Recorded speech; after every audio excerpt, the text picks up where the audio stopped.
Amateur Traveler is in its 20th year now, but can you imagine if I had people on the show who had never been to the destination, but had just read about it or seen a movie about it? That wouldn't make any sense at all, and you wouldn't listen. We all know how important it is to receive advice from people who know a destination to get the most authentic local experience. And a great option for experiencing this is Explore Worldwide and their authentic small group adventures, led by local tour leaders, perfect for solo travelers who want to meet like-minded people with a desire for adventure. I'm often an independent traveler, but 2 of my last 3 trips were with small group tours because they organize everything and it's a lot easier. If you want to recreate the tour I did to Malta, they have a Malta and Gozo Discovery Tour. I'm intrigued by one of their tours called A Taste of Sicily. The company, again, is Explore Worldwide, and visit exploreworldwide.com to learn more. And thanks to Explore Worldwide for sponsoring this episode of Amateur Traveler. Amateur Traveler Podcast, Episode 60. Today, the Amateur Traveler Podcast goes to Vancouver, Canada.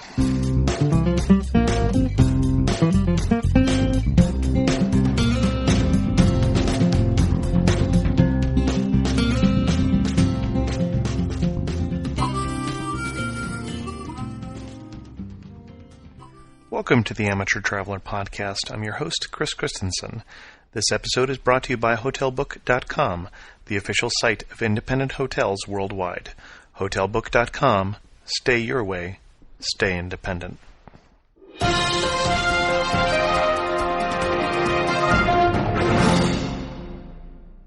3 news stories for you today. The first one of a personal note.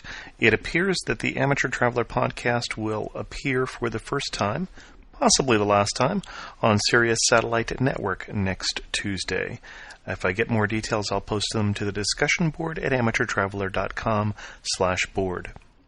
The second news story you probably already heard, but it bears repeating. Flyers are allowed to bring liquid onto some flights now. You have to have it in a 1-quart clear plastic bag, and you have to have travel-size toiletries to get through security. But in another change in the rules, you can have whatever size toiletries or whatever size drinks you want as long as you buy them after you get past security. So that's a useful change. The last story, if you thought the kid crying next to you was a problem, this week there was a British air crew that delivered a baby girl during a transatlantic flight. The mother was traveling in club class, went into labor almost 5 hours into the flight from London's Heathrow Airport to Boston. The baby was born about 6 weeks early, for those of you who are wondering why the mother was traveling so close to her due date. It was closer than she thought. Anyway, both baby and mother are reportedly doing fine. Links to all those stories in the show notes at amateurtraveler.com.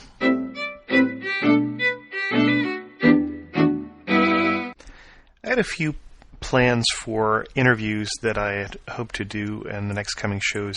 Didn't quite work out this week, and so I wasn't sure what to do on the topic for this week. And I talked to a friend, and he said, well, have you done anything on Canada? And much to my surprise, I haven't. And I'm a little surprised because the first time that I ever left the United States, the first few times that I ever left the United States growing up, it was to Canada. My family didn't do a lot of, we never did any overseas travel when I was a kid. And so for us, the best way to measure the success of a vacation was to get in the car and to measure it with an odometer. If we drove a long way and saw a lot of things, that was a successful trip. And my very first trip to Canada, it's very easy for me to remember where it was, or when it was, rather, because in Victoria, British Columbia, in a trailer park, because we were pulling an old 14-foot trailer that we bought used for $400 and sold a number of years later for $375, as I recall. At that trailer park in Victoria, British Columbia, is where I watched the Americans land on the moon. And there's something about watching an event like that which is so memorable in a foreign land. Not that we can say that Canada is all that foreign.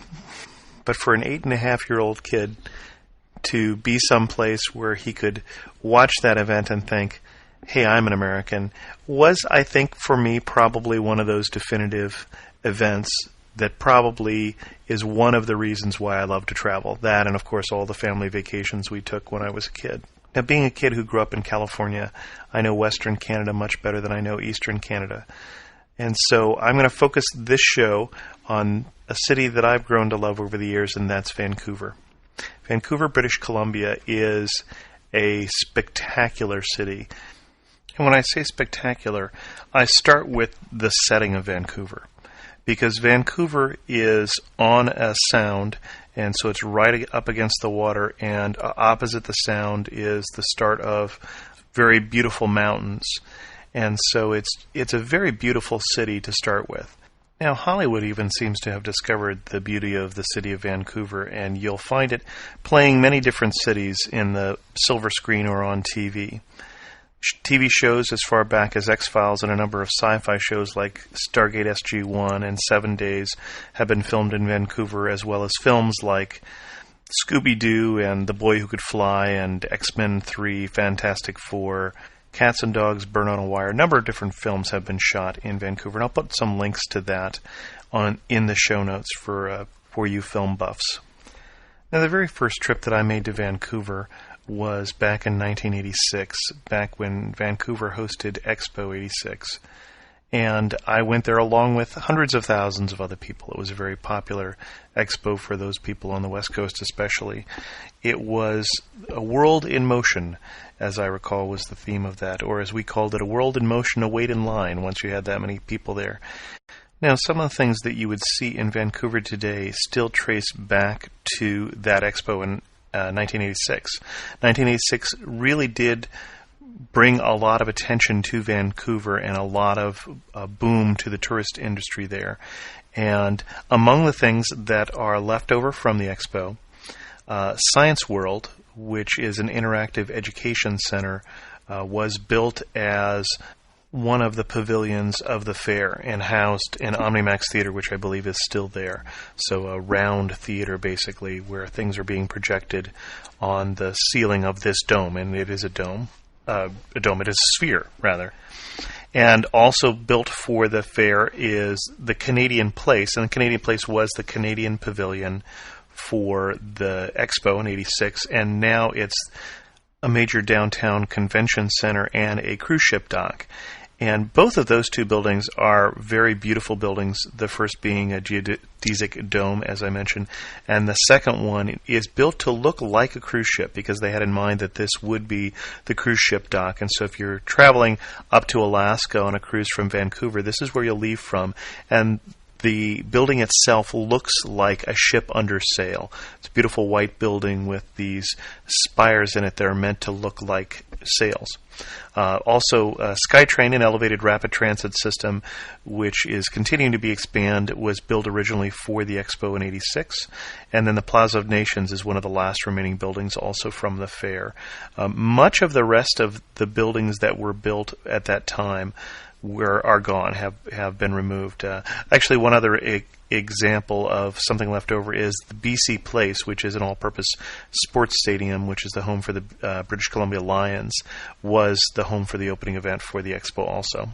I should also mention that Canada Place also has an IMAX theater, and IMAX is a Canadian invention, so that seems very appropriate. So how to tackle Vancouver?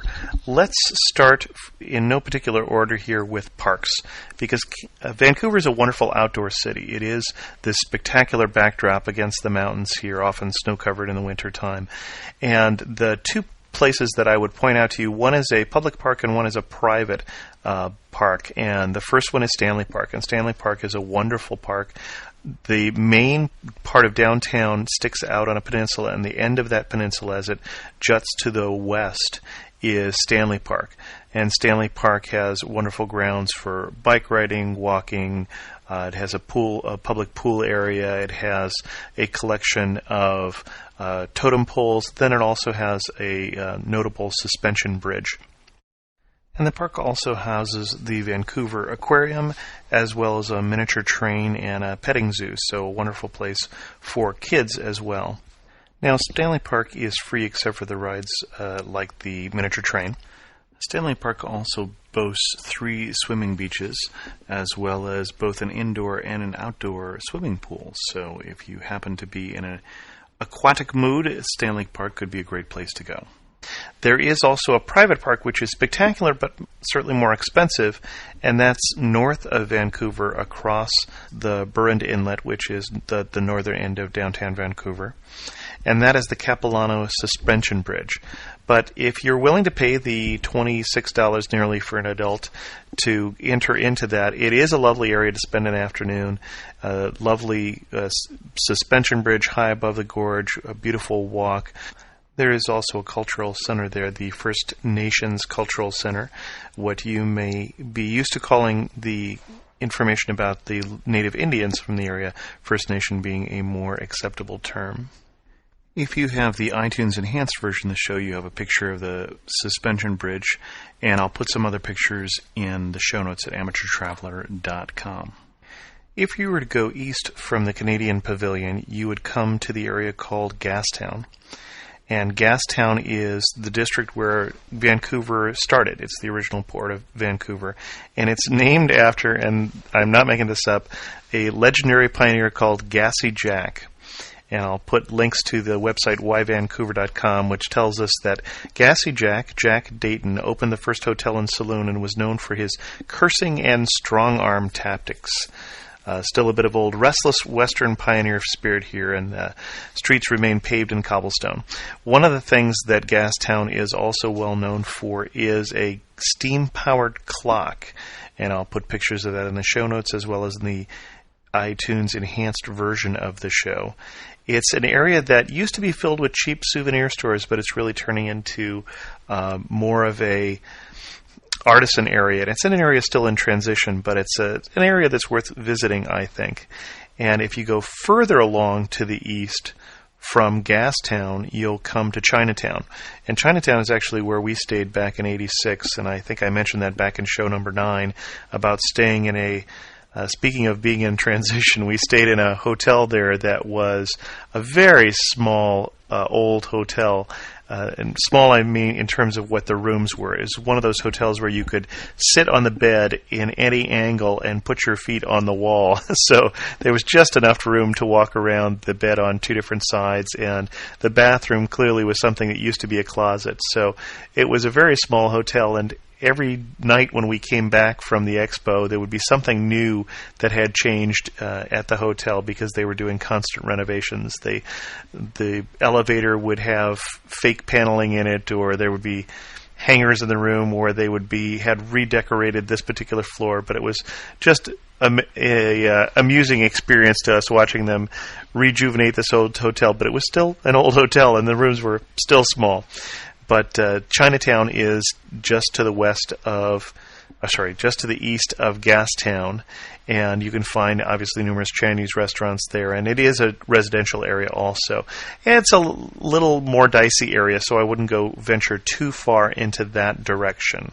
One of the best pieces of trivia that I uncovered about Chinatown while preparing for this show is that the most famous building of all in Chinatown, according to guestlife.com and an article on Vancouver, says the Sam Key building at Pender and Corral Streets is a mere 6 feet wide, holding the Guinness World Record as the shallowest commercial building in the world. When Pender Street was expanded in 1912, the city of Vancouver expropriated all but 6 feet of the original property without compensation to the owner, Chang Toi. He built the tiny building anyway, now fronted by the only glass sidewalk in Chinatown. One of the best shopping areas in the city, and also an area with more nightlife and street performers, and a city that doesn't go to sleep until later in the evening, is Robson Street. And we stayed in Robson Street on one of our more recent trips to Vancouver. And it really is a street that makes my wife in particular, who's a city girl, come alive, because it is the kind of street that has a lot of nightlife and a lot of activity to it. And there is some pretty decent shopping there. It's also the first time that we saw, not the last time, but the first time we ever saw a Starbucks kitty corner from another Starbucks. So you're fairly close to Seattle here, and in Vancouver they take their coffee seriously also. And then if you're a fan of either shopping, crafts, or handiwork, or watching crafts being made like glass blowing and such, then the place for you to go is Granville Island. And Granville Island is south of False Creek, and False Creek goes below downtown Vancouver, and I'll post links to maps in the show notes. And Granville Island, you can usually get there by ferry, is the easiest way. Although I should warn you, for those of you who are not comfortable with small boats, the Aquabus, which goes along False Creek, and False Creek is the body of water where Granville Island, which is actually a peninsula and not an island, is located. But anyway, these boats, the Aquabus, is a little tiny boat. It looks like something that escaped from a child's bathtub toy. I'll put a picture of that in the enhanced iTunes version of the show, and then I'll link to Granville Island in the show notes, and take a look at that picture when you get out of the car or back from the gym. But in Granville Island, you'll find these wonderful markets, and as well as craftsmen who are creating things, like I said, blown glass. And so it's a wonderful place to spend a whole afternoon. Plan on buying a picnic lunch from the food market there at Granville Island. Go there when you have some time to just kind of wander around the nooks and crannies of Granville Island. I'll put some pictures in the show notes, but it's one of my most favorite areas in Vancouver, and definitely worth a stop. One other site that made some people's list of must-see stops in Vancouver is Queen Elizabeth Park. I haven't been to Queen Elizabeth Park, but I'll include a link for information about there. A beautiful park, I'm told. A lot of people like to get married there. And there's also a conservatory, an inside conservatory, so it might be something you'd do even if you were going on a day with some inclement weather. There's an admission to the conservatory, but the rest of the park is free and appears to be on a hill overlooking Vancouver. If you go to Vancouver, I'm going to recommend one of two side trips, and then particularly I'm going to recommend against another side trip, and we'll talk about that in a minute. But the first side trip that is definitely worth time if you're in Vancouver and you have some extra time. And I think Vancouver will take you 2 or 3 days, depending on how much time you want to spend there. More if you want to explore in more depth, obviously. But one of the places nearby is Victoria, and Victoria is on Vancouver Island. And Victoria is also another lovely city, crowned by the Empress Hotel, which dominates the waterfront there as you come in. The Empress Hotel is one of a series of hotels built by the Canadian Pacific Rail Line, which was looking at attracting tourists from either Eastern Canada to Western Canada. And there's a number of these magnificent hotels built along that route and then culminating at the Empress Hotel. One of the traditions is high tea at the Empress Hotel. Now, you know my inclinations.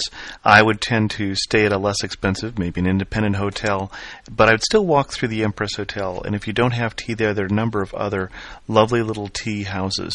And I would recommend going for tea somewhere in Victoria and just taking a time to sit back and have your clotted cream and scones and tea. And one of the places that I would recommend you see if you get to Victoria, if you see nothing else, there is Bouchard Gardens. And Bouchard Gardens is an old strip mine that got turned into a beautiful garden by the wife, as I understand it, of Mr. Bouchard, who was the mine owner.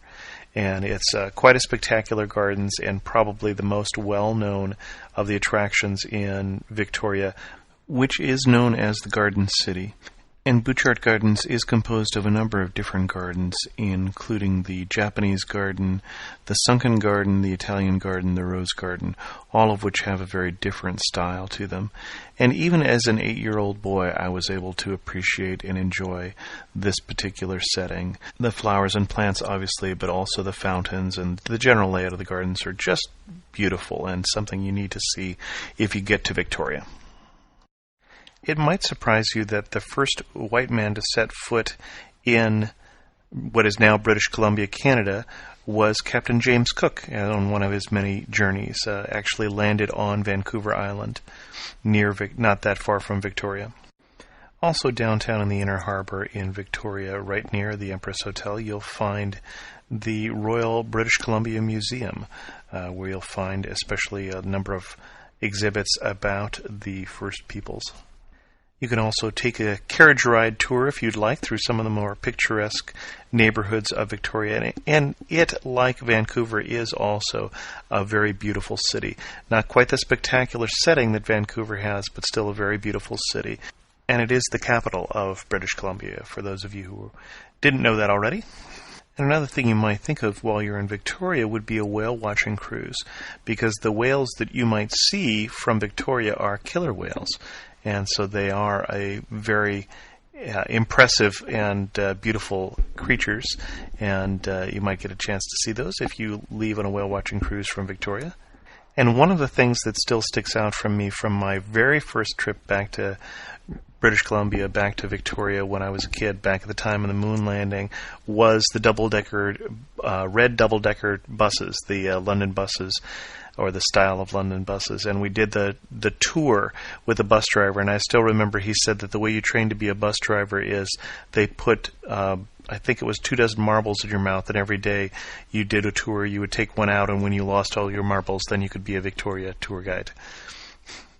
The other place that I would recommend for going from Vancouver, if you're in that area, is Whistler. And Whistler is a well-known ski area that is north of Vancouver a few hours in British Columbia also. And we have been there, but we went there in the summertime. And in the summertime, Whistler is less expensive than it is in the wintertime. But the gondolas still run, and they take you up the mountain where you can then hike. And you can hike around the mountain. You can actually go, if you go all the way to the top of the mountain, you can look at a glacier which is going down the far side of the mountain. While we were there one time, they were filming a film with Charlton Heston called Alaska, and they were filming pretending that this was pretending this was Alaska, obviously, and they could then go down into the Whistler at night and relax in the hot tub, I guess. Now, my daughter Beth, who was younger at the time, obviously, wasn't particularly enamored of this go up in the gondola and then do a big loop hike.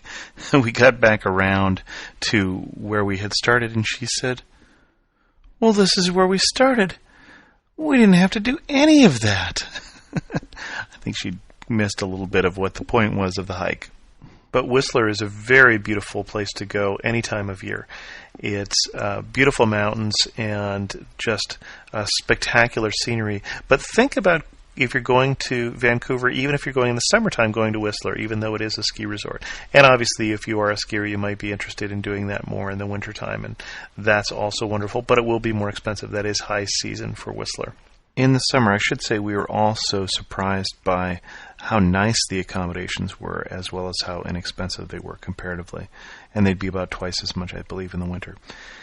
There are many, many things to do in that area any time of year. One of the things that we did, we were there with a friend who was celebrating, Alicia was celebrating her 40th birthday at the time, and they had a big trapeze up. And so she and a couple of the other people in the party, including at least one of my kids, my daughter, I think, went up and took lessons on how to do the trapeze, which is, I was going to say harder than it looks, but it doesn't look all that easy to me.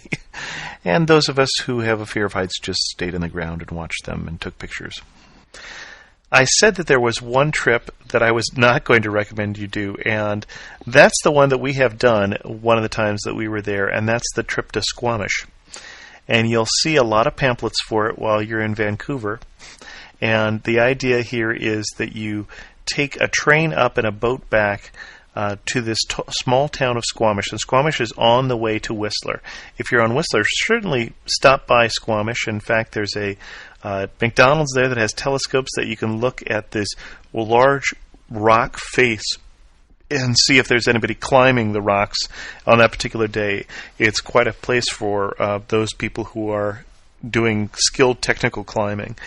But I wouldn't take the tour to Squamish. It's a beautiful scenery, but once we had driven to Squamish through there on the way to Whistler, and then had driven back through there on the way back from Whistler, when we took the train up and took the boat back, it was really pretty much more of the same. And you only had just a very short period of time in Squamish itself. I don't know that more time would have given you much more to see, but there was just enough time to basically panically run around town and try and find something to eat. So that's one trip that I would not recommend. I would not recommend the trip to Squamish. Although we did wonder how many different ways we could have gone to Squamish, since we did take a car, a train, and a boat. We were wondering if it would be possible to fly to Squamish, or all sorts of speculation about all the different ways we could have gotten to Squamish, but I'd just skip it. This is going to be a shorter episode than usual because I do want to get this out. It's a little too late to get it out on the weekend, it being after midnight on early Monday morning now. But I'm going to try and get this out as soon as I can. I just got back from the Podcast and Portable Media Expo in Ontario, California this evening, and a little tired, so I'll wrap this up really quickly. It was a fantastic show, and I got to meet just an amazing number of other podcasters, both famous ones and lesser-known podcasters. I got to chat geekily and briefly with Callie Lewis. I got to meet Keith of Keith and the Girl and lose my chips to him in poker, and I'll try and get around to writing something up on my personal blog at chris2x.com about my experiences there. But they would not tend to be travel-related. Ontario is not a place I'm going to recommend for travel in general, so I won't try and cover it on this show. I'm going to skip internet resources in this show. I didn't see anything that really jumped out at me from my list of things that I've been keeping track of. A couple different things in the community. First of all, I'm sorry. I have fixed the email address host@amateurtraveler.com. I apparently broke it again last week, and in the middle of the Podcast and Portable Media Expo, Paul Culligan ran up to me and said 2 people had come up to him from a morning meeting we had held together and said they couldn't get email to me, it was bouncing. So for those of you who were trying to get email to me, that is now fixed, and I apologize. This really is my day job. I do know how to do this, but apparently not when I'm sleep deprived. So my apologies to that, and the email is now fixed. Please post comments on this episode at the discussion boards at amateurtraveler.com/boards, and give me some feedback. There's also, again, the MobaTalk gizmo on the Amateur Traveler page, which allows you, if you have a microphone, to record comments directly in there. And I really appreciated getting comments from both Jim and Marilyn after mentioning the trip with them on the Kauai episode. That made my day. And I met the person who wrote the tool when I was at the show, so that also was one of the many, many highlights from that particular show, to get a chance to go out to dinner with some of the other travel podcasters and hang out with podcasters in general and talk about other things. One thing that I'm probably going to create, and let me know some feedback on this, is a mailing list to let people know about what's going on with the show. Since I don't have that yet, let me give you 3 pieces of news. Next Saturday, I should be on Rob Walsh's podcast 411 as the guest, and then sometime this week I believe I will be in both the Mac cast as well as the typical Mac user cast. Those should be the same show, same clip that Adam Christensen and Victor Kayal recorded at the show. So you might look for those. I'll be talking in those shows not about travel but about Macs. So that should do it for this week. Thanks so much for listening. This episode was brought to you by HotelBook.com, which features nearly 5,000 unique and independent hotels in more than 140 countries. Whether it's a resort, a cabana, or a castle, HotelBook.com invites you to stay your way and stay independent. Visit HotelBook.com to see the latest details for Vancouver or other parts of British Columbia, from an upscale city hotel to a relaxing beach retreat.